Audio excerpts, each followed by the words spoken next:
Hi hello ನಮಸ್ತೆ ಸ್ನೇಹಿತರೆ, ನಿಮ್ಮ ಪಿ ಕೆ ಸೀರಿಯಲ್ ಅಪ್ಡೇಟ್ಗೆ ಸ್ವಾಗತ ಸುಸ್ವಾಗತ. ಸ್ನೇಹಿತರೆ, ಲಕ್ಷ್ಮೀವರಮ್ಮ ಧಾರಾವಾಹಿಯಲ್ಲಿ ಇಂದಿನ ಸಂಚಿಕೆಯಲ್ಲಿ ಏನೆಲ್ಲ ನಡೆದಿದೆ ಎಂಬುದನ್ನು ತಿಳಿಯೋಕೆ ಮುನ್ನ ಇನ್ನೂ ಕೂಡ ನಮ್ಮ ಚಾನಲ್ಗೆ ನೀವು ಸಬ್ಸ್ಕ್ರೈಬ್ ಆಗಿಲ್ಲ ಅಂದರೆ ದಯವಿಟ್ಟು ನಮ್ಮ ಚಾನಲ್ ಸಬ್ಸ್ಕ್ರೈಬ್ ಆಗಿ ಹಾಗೂ ವಿಡಿಯೋನ ಕೊನೆ ತನಕ ನೋಡಿ ಸ್ನೇಹಿತರೆ, ಲಕ್ಷ್ಮೀ ಬಾರಮ್ಮ ಧಾರಾವಾಹಿಯಲ್ಲಿ ರೋಚಕ ತಿರುವಿಗೆ ಸಿದ್ಧವಾಗಿದೆ.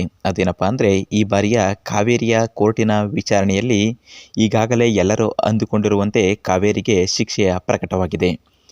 ಅದೇ ರೀತಿ ಇದೇ ವಿಚಾರವಾಗಿ ಕೋರ್ಟ್ನಲ್ಲಿ ಶಿಕ್ಷೆಗೆ ಹಲವಾರು ರೀತಿಯ ಸಾಕ್ಷಿಗಳನ್ನು ಪರೀಕ್ಷಿಸುವ ಸಮಯದಲ್ಲಿ ಅವರ ಮುಂದಿರುವಂಥ ಒಂದು ದೊಡ್ಡ ಸಾಕ್ಷಿ ಯಾವುದಂದರೆ ಅದು ಗಿರಿಜಾರವರ ಸ್ಟೇಟ್ಮೆಂಟ್ ಯಾವ ರೀತಿ ಇತ್ತು, ಮತ್ತು ಗಿರಿಜಾರವರಿಗೆ ಯಾವೆಲ್ಲ ರೀತಿಯ ಹಣದ ಆಮಿಷವನ್ನು ಒಡ್ಡಿ ಈ ಕೆಲಸವನ್ನು ಮತ್ತು ಕೊಲೆಯ ಪ್ರಯತ್ನವನ್ನು ಮಾಡಲು ಪ್ರೇರೇಪಿಸಿದರು ಕಾವೇರಿ ಎಂಬುದರ ಬಗ್ಗೆ ಸವಿಸ್ತರವಾಗಿ ಈ ಕೋರ್ಟಿನ ಮುಂದೆ ಗಿರಿಜಾರವರು ಮತ್ತು ಅವರ ಫೋನ್ನಲ್ಲಿರುವಂತಹ ಅವರ ಮಾತುಗಳ ವಿಚಾರಗಳು ಈಗಾಗಲೇ ಜಡ್ಜ್ ಅವರಿಗೆ ಸಿಕ್ಕಿದೆ ಸ್ನೇಹಿತರೆ.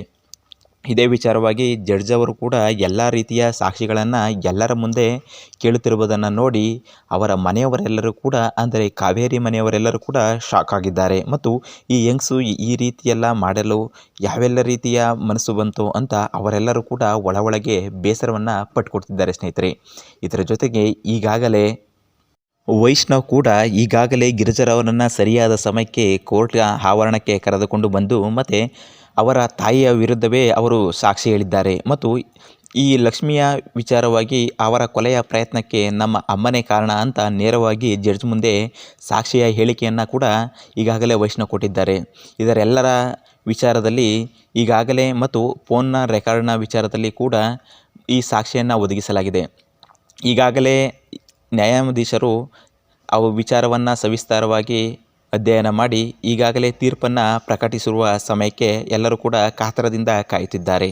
ಅದರ ಜೊತೆಗೆ ಆ ಕಟಕಟೆಯಲ್ಲೇ ನಿಂತುಕೊಂಡಿರುವಂತಹ ಕಾವೇರಿ ಈಗಾಗಲೇ ಅಯ್ಯೋ, ನನ್ನ ಈ ಎಲ್ಲ ಸಾಮ್ರಾಜ್ಯವು ಕುಸಿದು ಬಿತ್ತ, ನನ್ನ ಎಲ್ಲ ನಾಟಕಗಳು ಕೂಡ ಬಯಲಾಯ್ತಾ, ನನಗೆ ಇವಾಗ ಶಿಕ್ಷೆ ಆಗುತ್ತಾ, ನಾನು ಏನು ಮಾಡೋದು, ಇದರಿಂದ ನಾನು ಯಾವ ರೀತಿ ಎಲ್ಲ ತಪ್ಪಿಸ್ಕೊಳ್ಳೋದು ಅಂತ ಒಳಗೆ ಯೋಚನೆ ಮಾಡ್ತಿರ್ತಾರೆ. ಅದೇ ಸಂದರ್ಭದಲ್ಲಿ ಪುಟ್ಟ, ನನ್ನ ಕ್ಷಮಿಸು ಪುಟ್ಟ, ಇವರೆಲ್ಲರೂ ಸುಳ್ಳು ಹೇಳ್ತಿದ್ದಾರೆ, ಮತ್ತು ನನ್ನ ಆರೋಪಿ ಅಂತ ಸಾಬೀತು ಮಾಡೋಕ್ಕೆ ಮತ್ತು ನನ್ನ ಜೈಲಿಗೆ ಕಳಿಸೋಕ್ಕೆ ಇವರೆಲ್ಲ ಸಿದ್ಧರಿದ್ದಾರೆ ಅಂತ ಕೂಗಾಡ್ತಿರ್ತಾರೆ. ಮತ್ತು ಗಿರಿಜಾರವರ ಮೇಲೂ ಕೂಡ ಅತಿ ಹೆಚ್ಚಾಗಿ ಕೂಗಾಡ್ತಿರ್ತಾರೆ. ಏನೇ ನಿನಗೆ ಕಂತೆ ನೋಟಿನ ಹಣವನ್ನು ಕೊಟ್ಟೆ, ನನಗೆ ನಿನ್ನ ನಂಬಿಕೆ ದ್ರೋಹ ಮಾಡ್ತೀಯಾ ಅಂತ ಜೋರಾಗಿ ಎಲ್ಲರೂ ಹೇಳ್ತಿರ್ತಾರೆ. ಇದರಿಂದ ಗಾಸಿಗೊಂಡಂತಹ ಅಲ್ಲಿನ ನ್ಯಾಯಾಧೀಶರು ಫಸ್ಟು ಇವರನ್ನು ಕಟಕಟೆಗೆ ತಗೊಬನ್ನಿ ಅಂತ ಹೇಳ್ತಾರೆ. ಮತ್ತು ಕಟಕಟೆಗೆ ತಗೊಬಂದ ನಂತರ ಆ ತೀರ್ಪನ್ನು ಬರೆಯಲು ಸಿದ್ಧವಾಗ್ತಾರೆ.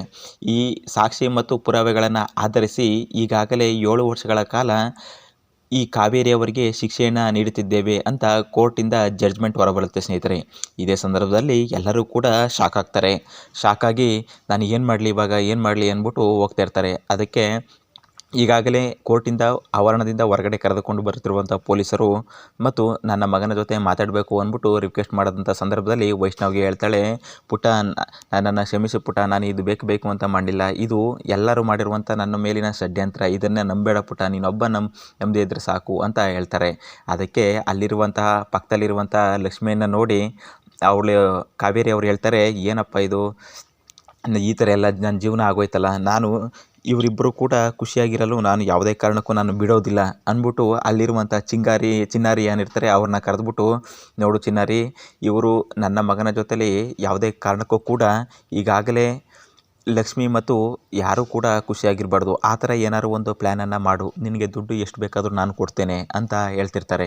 ಮತ್ತು ನಾನು ಈಗೇನು ಮಾಡಲಿ ಅಂದದಕ್ಕೆ ಚಿನ್ನಾರಿ, ಮೇಡಮ್ ನಾನೆಲ್ಲ ಸಿದ್ಧ ಮಾಡಿದ್ದೀನಿ, ನೀವು ತಪ್ಪಿಸ್ಕೊಬಿಡಿ ಅಂತ ಹೇಳ್ತಿರ್ತಾರೆ. ಅದಕ್ಕೆ ಅಲ್ಲಿಂದ ಪೊಲೀಸರಿಂದ ತಪ್ಪಿಸ್ಕೊಂಡು ಓಡ್ತಾ ಇರ್ತಾರೆ ಕಾವೇರಿ ಅವರು.